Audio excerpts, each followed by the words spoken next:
Supreme court of Pakistan ने मखसूस नशिस्तों में अक्सरियती बेंच का तहरीरी फैसला जारी कर दिया। Justice Mansoor Ali Shah, justice Athar Minallah, justice Ayesha Malik, justice Muhammad Ali Mazhar शामिल हैं। Justice Hasan Azhar Rizvi, justice Shahid Waheed, justice Irfan Saadat भी अक्सरियती बेंच के फैसले में शामिल हैं। मजीद जानते हैं डॉन न्यूज़ के नुमाइंदे अब्दुल्ला मोमंद से। जी अब्दुल्ला, मजीद बताइएगा क्या तफसीलात हैं? जी बिल्कुल, इलेक्शन कमीशन के जो नजरसानी जो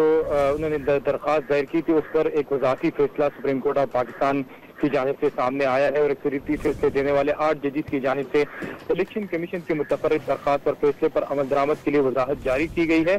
जिसमें कहा गया है कि इलेक्शन कमीशन की वजाहत की दरख्वास्त आखिरी हरबा है। इलेक्शन कमीशन को वजाती दरख्वास्त अदालती फैसले पर अमल दरामद के रास्ते में रुकावट है। इलेक्शन कमीशन की वजाहत की दरख्वास्त दुरुस्त नहीं है। सुप्रीम कोर्ट ऑफ पाकिस्तान ने अपने फैसले में कहा है कि इलेक्शन कमीशन ने खुद बैरिस्टर गौहर को पार्टी चेयरमैन तस्लीम किया, लेकिन इलेक्शन कमीशन वजाहत के नाम पर अपनी पोजीशन तब्दील नहीं कर सका और जो उन्होंने पहले मौक़िफ़ अपनाया था उसी मौक़िफ़ पे इलेक्शन कमीशन को स्टक रहना पड़ेगा। सुप्रीम कोर्ट ऑफ पाकिस्तान ने अपने फैसले में कहा है कि सुप्रीम कोर्ट ने अब्राहम की दरख्वास्त पर तहरीरी आर्डर जारी कर दिया है और फैसले के रोशनी में पार्टी सर्टिफिकेट जमा करने वाले PTI के कामयाब उम्मीदवार हैं। इसके साथ साथ सुप्रीम कोर्ट ऑफ पाकिस्तान ने अपने फैसले में कहा है कि इंतखाबी निशान से महरूमी किसी सियासी जमात के हकूक खत्म नहीं कर सकती। PTI सियासी जमात से और इंतखाबात में नशिस्तें भी हासिल की है। सुप्रीम कोर्ट ऑफ पाकिस्तान ने अपने तहरीरी फैसले में कहा कि इलेक्शन कमीशन का वजाहत मांगना दरअसल अदालती फैसले पर अमल दरामद में रुकावट डालना है, क्योंकि इलेक्शन कमीशन खुद बैरिस्टर गौहर को PTI का चेयरमैन तस्लीम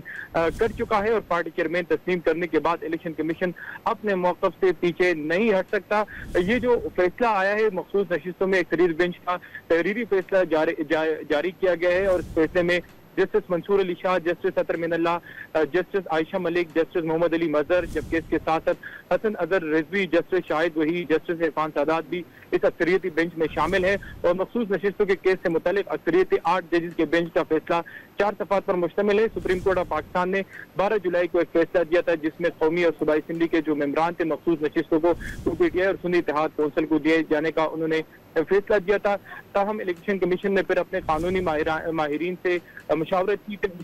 उस पर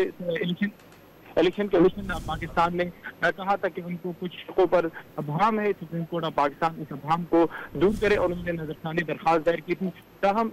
इस फैसले से ये लगता है कि इलेक्शन कमीशन ने की आज सुप्रीम कोर्ट ऑफ पाकिस्तान ने सरजमिश की है और इसमें कहा है कि सुप्रीम कोर्ट ऑफ पाकिस्तान का फैसला बिल्कुल वाज़ेह था, लेकिन जो नजरसानी दरख्वास्त सुप्रीम कोर्ट ऑफ पाकिस्तान में आई है जिस पर यह फैसला सादिर किया गया है वो इलेक्शन कमीशन सिर्फ ताखिरी हर्ब अपना रहा है और इलेक्शन कमीशन ने ये जो दरख्वास्त दी है ये दुरुस्त नहीं है, क्योंकि सुप्रीम कोर्ट ऑफ पाकिस्तान ने जो मखसूस नशिस्तें थे वो पाकिस्तान तहरीक इंसाफ और सुन्नी इत्तेहाद कौंसिल को दी थी। तो ये एक फैसला अब election supreme court of Pakistan की जानिब से आया था, क्योंकि सुप्रीम कोर्ट ने कहा था 12 जुलाई के फैसले के बाद कि ये जो अरकान है मखसूस नशिस्तों पर पाकिस्तान तहरीक इंसाफ और इसके साथ साथ सुन्नी इत्तेहाद कौंसिल उनको नोटिफाई किया जाए, लेकिन इलेक्शन कमीशन ने नोटिफाई करने की बजाय सुप्रीम कोर्ट ऑफ पाकिस्तान ने एक और नजरसानी दरख्वास्त दायर की थी जिसमें ये मौक़िफ़ अपनाया था कि ये जो फैसला है इसमें कुछ अबहम है। इस पर पाकिस्तान तहरीक इंसाफ की जानिब से एक दरख्वास्त भी सुप्रीम कोर्ट ऑफ पाकिस्तान में दायर की गई थी जिसमें कहा गया था कि ये जो समाअत है जल्दी हो, फिर ये समाअत हो गई और फिर सुप्रीम कोर्ट ऑफ पाकिस्तान ने ये फैसला जो है ये महफूज किया था और अब ये तहरीरी फैसला जो है वो सामने आया है। जी बहुत शुक्रिया अब्दुल्ला मोमंद।